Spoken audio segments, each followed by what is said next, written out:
Greetings, mortals, I am the Fallen Shogun, and welcome to a fail state. So this game was on my Steam list. I was just typing Warhammer and I forgot this existed. Welcome to Eternal Crusade.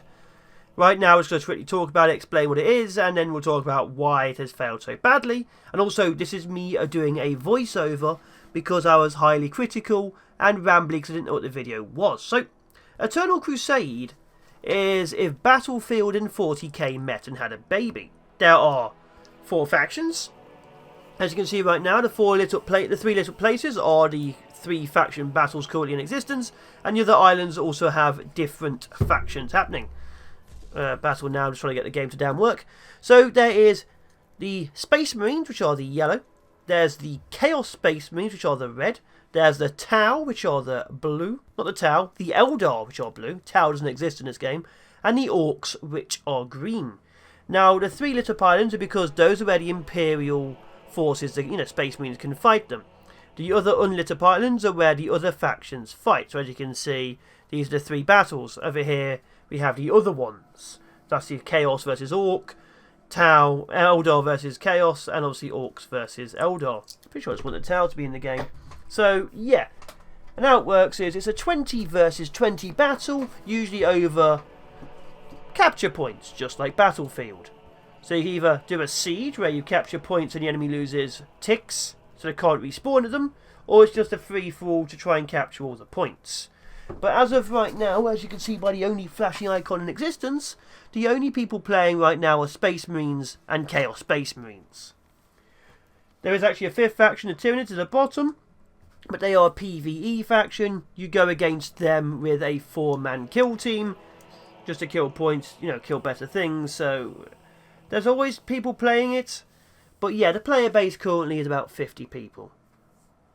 Now, the reason this game failed may or may not become apparent during the video, but we'll talk about it too.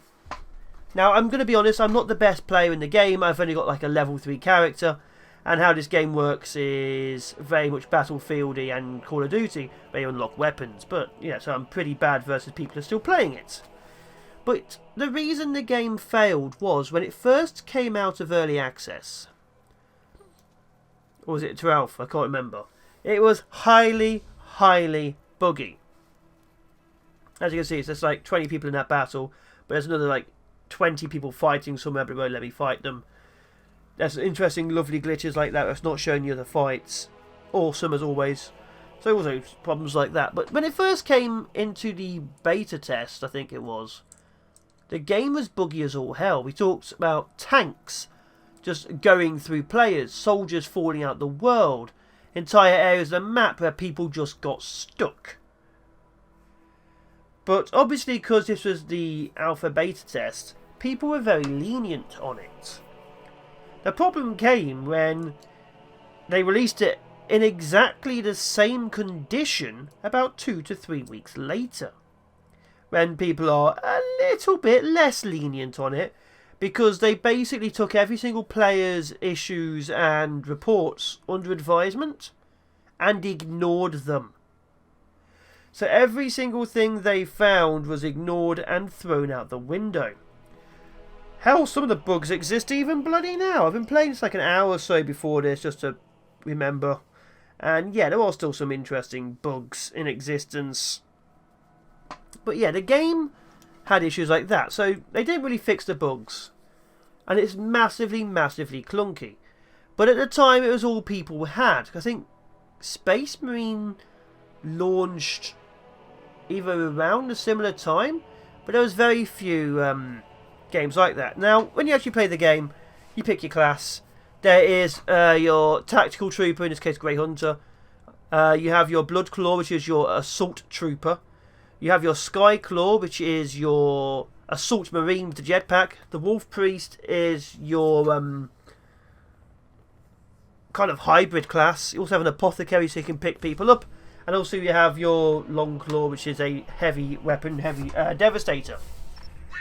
Now, if you play as the Space Marines, you can pick different chapters. So I picked the Space Wolves, that's why everything's Space Wolf themed, but you could be Ultramarine, just have Tactical Devastator. A tank spawned on me there. Awesome. Literally spawned on me. But yeah, as you can see there, it was already very clunky when moving about. Now there are a few other issues. There was only like 20 people aside. There's only 2 different tank types in reality in the game. There's one like you have your Rhino in this case, and your Predator. Your Rhino is your troop transporter and spawn point. Sounds familiar. And you have your Predator, which is your assault tank. As you can see, they're really good. So the game is quite clunky. As you can see, there's a bit of lag going on there. That wasn't on my end. That was the game. And the battlefields themselves are very open and empty. Forgot about that. Very open and empty. So there's a lot of open land which isn't actually being used as much. But it also means if an assault team gets in a good position, you'll find yourself dying a lot of the time in the open. And obviously you're meant to go from building to building, but forces usually hold them pretty well. Now this is the las cannon. It's meant to be really good at killing tanks. As you can see, you have to hold it down for a certain period of time, and it does sod all in damage. So tanks were pretty damn bloody powerful, as you can see, because that's their Rhino. That's 3 shots worth of damage. But yeah, so capture point. Now, yeah, they're going for Battlefront came after. In fact, I'm pretty sure the game's a lot older than what I think it is. Probably like many years older. And they failed. Because it's very clunky. Very awkward. There are still glitches. The game feels odd. It feels clunky. Troop movement is clunky. Combat is clunky. Shooting feels clunky. But obviously there was the massive amount of glitches when it released. As you can see, I'm trying to get a shot on him. Now obviously this cannon here, which is very slow at killing tanks, would be absolutely useless at close quarters, so I have to kind of punch people to death. But yeah, it was massively clunky. There's also a lot of other issues we're going to pull up as well, which also killed off the fan base. But the problem they had was it wasn't meant to be Battlefield. They weren't aiming for Battlefield. They were aiming for PlanetSide. They sold this as a PlanetSide style game. That's what they were selling it as. PlanetSide. The battles are meant to be... That's why the maps are big. They're meant to be bigger maps. The original things were meant to be chunks of those maps. And you're meant to be fighting maybe 100 versus 100 or even more. That was what it was meant to be. Massive battles supported by infantry and tanks. And that's what people wanted. So when those people didn't get massive battlefields with tanks and so on, they already felt a bit cheated in the first place. Now obviously some people were happy that they got anything. A lot of people were not. So it already oversold itself as a Battlefield style game in the beta, but it was trying to sell itself as a PlanetSide game, which as you know is a much more powerful thing. We've been flanked there by troops in the tower, which is an absolute nightmare to get to, and the player base will not try and kill it off. But as you can see, about 20 people are playing each side now. I'd say give it 15 versus 15. That's 30 players, not bad. But even this, it wasn't that big a style, so the maps were too big for the player base. Massively too big for the player base. Because they were designed for larger. So they had issues with players. They had issues with all sorts of things. Clunkiness. I'd like to say they ran out of money. It could just be incompetence with the developers. I can't rightly remember. All I know is what they aimed for and what they got was such a world apart that it's almost embarrassing.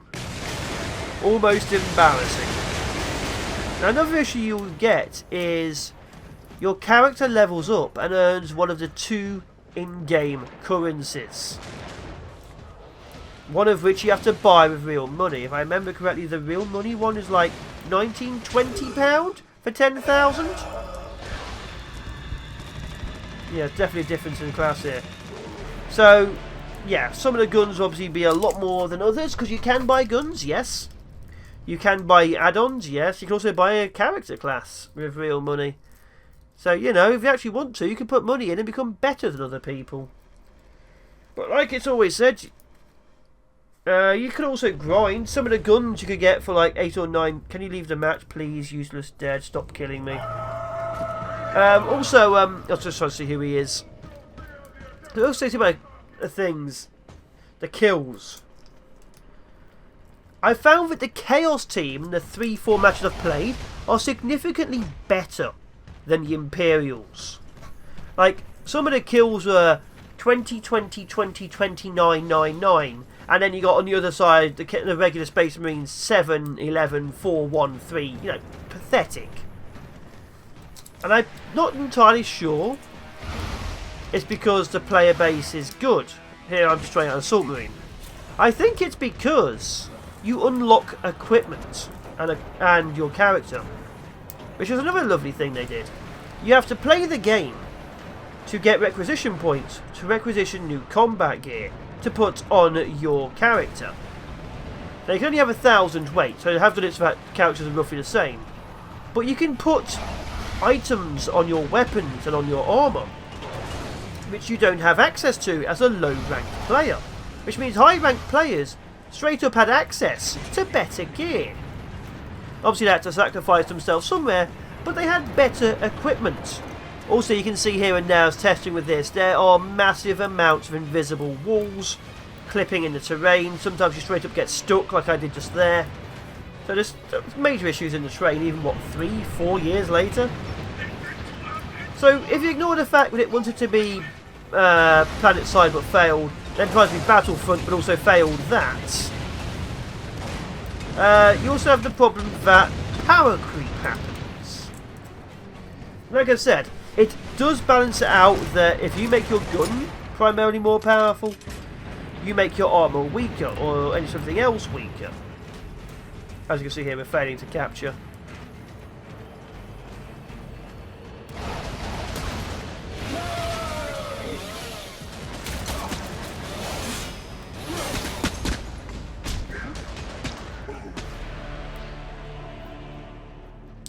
Honestly, just walking around looking at that, I haven't really seen too much in the way of teamwork in this current version. I don't think teamwork really exists in this. But because it's such a small amount of people, teamwork is needed more than ever. In like Battlefield, with like 30 versus 30. Weirdly enough, because the maps are smaller, players are constantly engaged with each other. So you can lose people and keep fighting. But these maps feel too big and too empty. Like there's massive amounts of open, empty space between buildings. And even the buildings themselves don't have much going on. Like they look nice and all that in the whole 40k universe situation. But they don't feel like much is going on. Also I'm seeing a lot of people disconnecting. So I think, you know, the basicness of the maps, the lack of content unless you grind, just started getting to people. Now I have a lot more footage going on, like even just 30 minutes of me talking over my own footage makes me not care. Very much so, not care. Now this was a pity cap they gave us. So what happens here is they pulled back so they could get more kills, and now they just rushed in en masse. This is what I'm talking about, that the Imperial forces seem much more incompetent than Chaos forces. As you can see, like, there's suddenly dozens of them. There's no way these guys would have failed to cap it when there's this many in here. So I don't know. Just seems to me like there is a massive... Maybe there is a quality difference in the game, who knows? Maybe there's just more Chaos players out there. But yeah, it just... You feel like you're kind of outmatched with versus the Chaos. And I don't really like playing the Chaos because I have a weird thing about having horns on every single piece of my armour. As you can see, I'm trying to use a jump pack to kill whoever this was. He is already dead. And, yeah.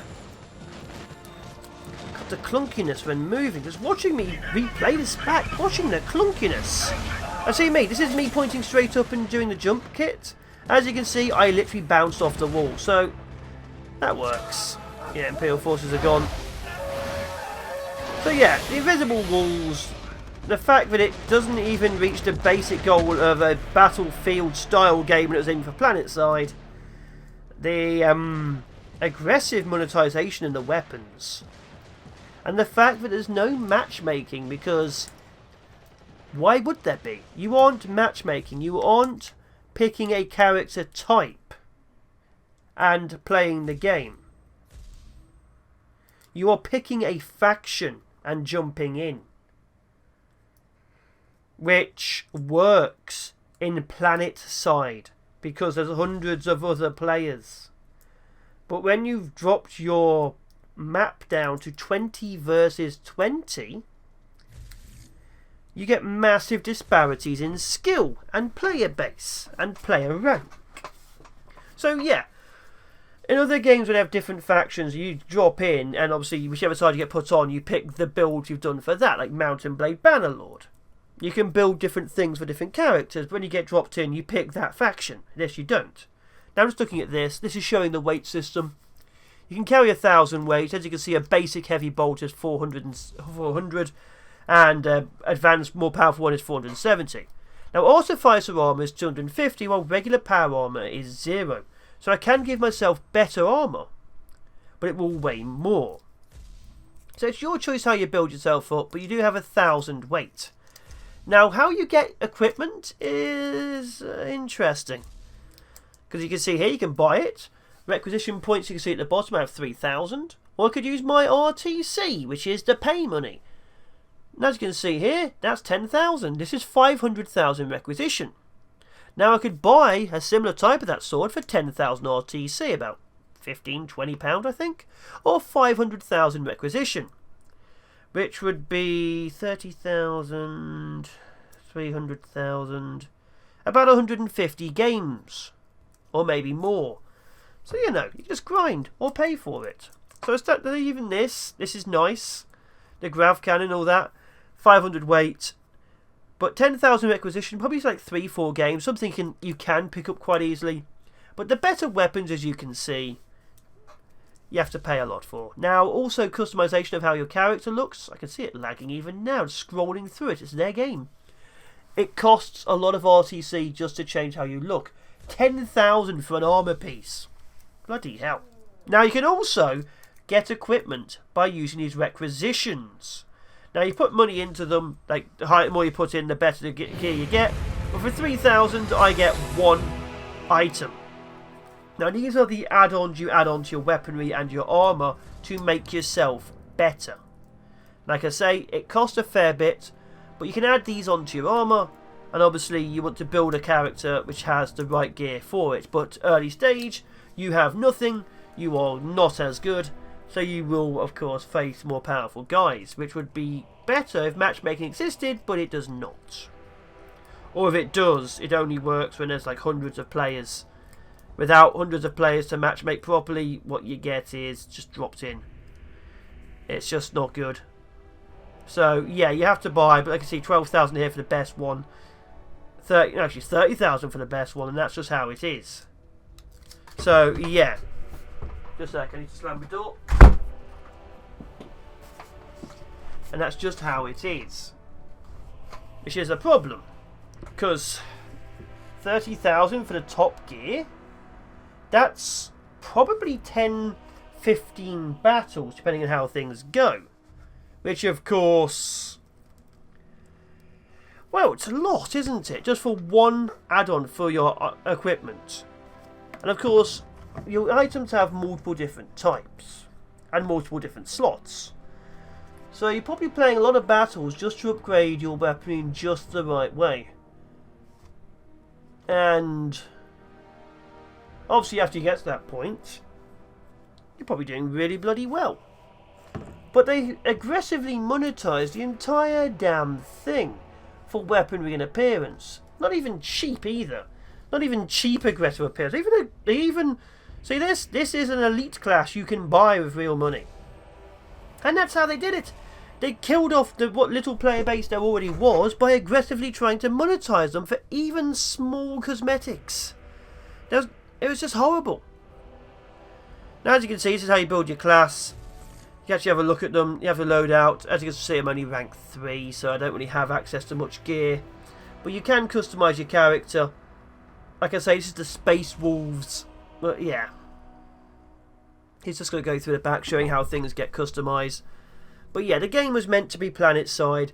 It was built around planet-side, so once you picked a faction for that character, you were only that faction for that character. If you wanted, let's say you're fighting the Space Marines as Chaos, and you feel pity for Space Marines, you have to log out of the battle, log out of the main menu, go to character selection, select your Space Marine, go back to the main battle, and then try and rejoin it. You couldn't swap characters, you couldn't swap classes. Once you picked that, you were locked in until you did that. So, yeah, that wasn't smart. Because again, planet-side only works because there's hundreds upon hundreds of players per server, not 20 per battle. So, segregating the player base unless they went out to the main menu twice was an issue.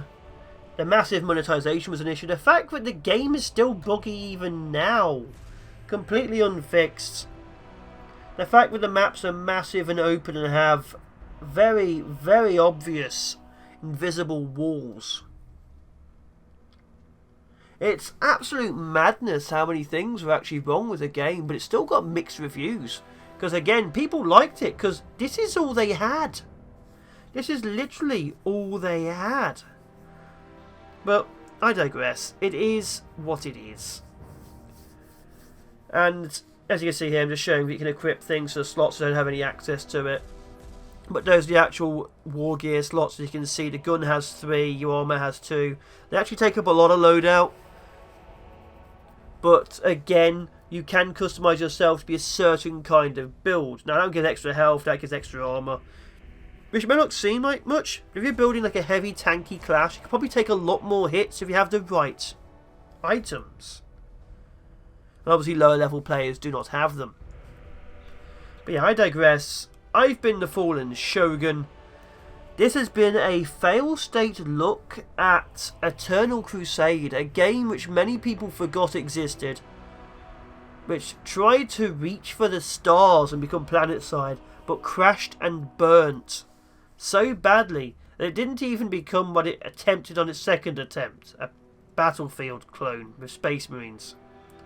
It's a shame, it's an issue, it's a game which most people will forget exists completely and utterly, and maybe that's for the best. If you want a good shooter, go Space Marine, which ironically has better multiplayer than this game, but on a smaller scale. But either way, yeah, it wasn't even designed for multiplayer. It was added on, you know, during development. This was pure multiplayer, and yet Space Marine was significantly better. But either way, I've been the Fallen Shogun. It's been another fail state. Stay away from this game. Don't go near it. I don't even know how I got it. But either way, ciao for now. Be awesome, be epic. Please, be safe out there. And of course, I will be seeing you in the next one.